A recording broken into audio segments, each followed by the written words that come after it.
Hello, welcome to WorkRise Shorts. I'm Bill Congdon, part of the WorkRise team, which is a research to action network focused on jobs, workers, and mobility hosted by the Urban Institute. Today, we have a great conversation lined up with Lesley Schneider, assistant professor in the sociology and anthropology department at North Carolina State University. We'll be diving into her research, which considers whether ban-the-box laws are contributing to attitudinal or behavioral shifts among hiring managers and changes in job applications. Lesley, welcome. It's great to have you. Thank you so much, Bill. Lesley, I wanted to start by asking, what exact problem were you hoping your research would address, solve, or advance? We were hoping to advance the social problem of applicants being discriminated against or prejudiced against in the labor market, specifically those who have criminal histories or a prior criminal record. I wondered if you could say more, why is this a problem? Why does this matter?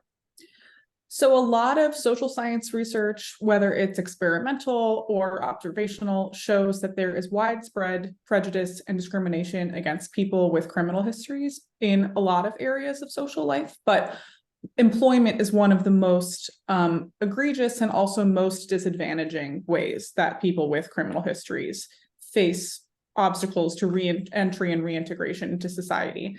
Diva Pager was one of the first sociologists who had a landmark study where she did an audit study to basically see if employers would call back an applicant less often if they signaled that they had a criminal history. And she found really extreme differences, both by criminal history status and by race, in terms of how often applicants were being called back. Our research basically said ban-the-box laws, since her study, have been passed in many jurisdictions around the US. And we wanted to know, do ban-the-box laws help employers modify or evolve some of their attitudes towards applicants with criminal records? With that context, I wondered if you could list for us specifically some of your key research findings. Yeah, so we compared in Minnesota, which has both a public ban-the-box law, meaning that public employment cannot ask about someone's criminal history on an initial application, and also a private ban-the-box law, meaning that private employers can also not do so.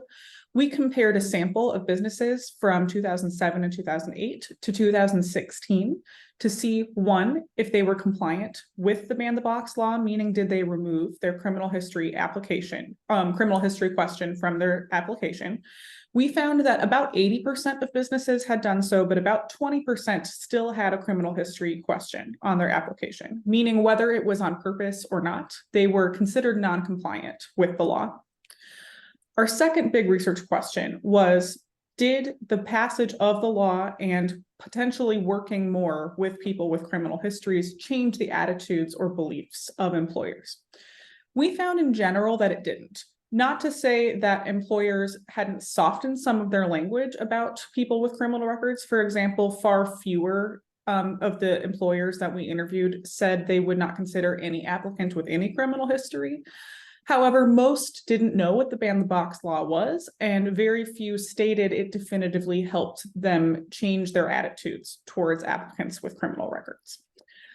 A third major finding from our study was that even though 80% of businesses had begun to potentially be compliant with the law, meaning that they removed the criminal history question from their application, a sizable number of employers also added what we call background check statements, meaning they acknowledged either on the front or the back page of the job application that an employee would have to consent to a background check. So basically having the consent from the potential employee that they would say, we are going to do a criminal history background check on you. In other work of mine, we've found that that does cause applicants to self-select out of applications. So we have found in a lab study that when confronted with an application with a background check statement, applicants are as likely to select out of that as they are an application with a criminal history question compared to a baseline application where neither is on there. The final question that I'd have for you is to ask, which stakeholders are best positioned to advance your research? Policymakers, certain employers, certain sectors, advocates, workers themselves? And what do you hope they will do or change? There's a lot of stakeholders that could have influence in making the employment sector a more equitable and amenable place for people with criminal histories. So first, lawmakers could do more to potentially modify or add to ban the box laws to specifically isolate other types of gatekeeping, including background check statements, and regulating when and how background checks are used in the application process. There's not a lot of regulation of when employers are sort of supposed to use a background check on a potential employee, what types of crimes should be considered salient to that business. And it'd be great for there to be some acknowledgement of that in ban the box laws across the country. Additionally, employers could take some of the, of their own volition and do more to advocate for their employees who do have criminal histories. Lots of businesses probably don't even know that their employees have a criminal history, either because they don't ask or because it was more than 7 years ago and perhaps the applicant no longer needs to disclose that they have a criminal history. So they could have conversations with their employees about what are ways that they could kind of improve the atmosphere for people with criminal histories. And they could elect to not do background checks until, for example, they want to offer a conditional hire to an applicant or only look for crimes that would be particularly salient to that job. So, for example, if somebody has a theft charge that's from 5 years ago, for example, perhaps still giving them a position in a company, just not one where they might handle money for the first probationary period or something like that.